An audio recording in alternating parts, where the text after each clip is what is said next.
কে এই যুবকেরা যারা আল্লামা দেলোয়ার হোসেন সাঈদী রহিমাহুল্লাহ তার যাকে কোরআনের পাখি বলানো হয় এই মানুষটার ছবির মধ্যে জুতা নিক্ষেপ করলো?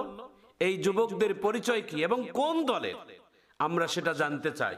তারা যদি ছাত্র দল হয় এটাও স্পষ্ট জানতে চাই, তারা যদি ছাত্রলীগের হয় সেটাও স্পষ্ট করে জানতে চাই। এই দেলোয়ার হোসেন সাঈদী রহিমাহুল্লাহ বাংলাদেশের সাবেক তিনবারের যিনি প্রধানমন্ত্রী বেগম খালেদা জিয়ার খুব ঘনিষ্ঠ একজন আলেম ছিলেন, এবং জনাব তারেক রহমান যিনি বর্তমান বাংলাদেশের প্রধানমন্ত্রী তিনিও বাংলাদেশের জামাত ইসলামের অনেক একাধিক নেতাদের সাথে এবং ইভেন শহীদ আল্লামা দেলোয়ার হোসেন সাঈদী রহিমাহুল্লাহর সাথেও ব্যক্তিগত সম্পর্ক তার অনেক ভালো ছিল। কিন্তু এই গভর্নমেন্ট থাকার পরও এই কোরআনের পাখি আল্লামা দেলোয়ার হোসেন সাঈদী রহিমাহুল্লাহর ছবির মধ্যে কে জুতা নিক্ষেপ করলো এই জাতি জানতে চাই। স্পষ্ট আমরা এটাকে জানতে চাই, এরা কারা, এদের পরিচয় কি, এটা আমরা জানতে চাই।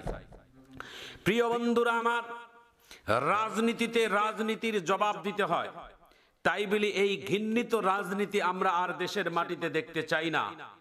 আমরা ইতিপূর্বে ওলামায়ে কেরামদের উপর যারা অবিচার করেছে আল্লাহ তাদেরকে বিচার দেখিয়ে দিয়েছেন। জাতির শ্রেষ্ঠ সন্তান এদেশের ওলামায়ে কেরাম। কোরআনে আল্লাহ তাআলা রাসূল করিম সাল্লাল্লাহু আলাইহি ওয়াসাল্লাম বলেন, খায়রুকুম মান তাআল্লামাল কুরআনা ওয়া আল্লামা, যে কোরআন শিক্ষা করে এবং অপরকে শিক্ষা দেয়, আল্লাহর জমিনে আল্লাহর দুনিয়ায় সবথেকে শ্রেষ্ঠ মানুষ তারা যারা কোরআনের শিক্ষা করে মানুষকে কোরআনের শিক্ষা দেয়।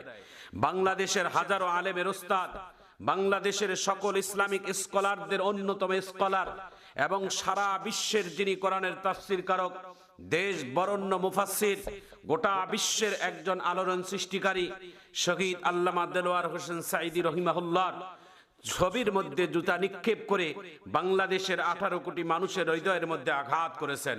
আমরা এটা বিচার ঠিক চাই এবং তাদেরকে বিচারের আওতায় এনে তাদেরকে সঠিক বিচার করা হোক, এটা বাংলাদেশের মুসলমান এবং ওলামায়ে কেরামের দাবি। প্রিয় বন্ধুরা আমার, জামাত ইসলাম আমরা বলি না যে তারা দুধে ধোয়া, আওয়ামী লীগ দুধে ধোয়া, বিএনপি দুধে ধোয়া, সকল দলের মধ্যে কিছু না কিছু ভালো মন্দ লোক থাকেই। তার মধ্যে যে দলকে বিকৃতি করতে হবে, দলকে এইভাবে গালিগালাজ করতে হবে এমনটা নয়।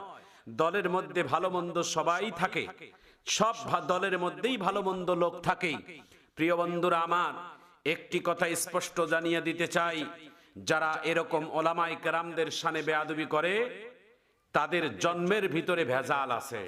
কারণ আমাদের শ্রেষ্ঠ ইমামে আজম আবু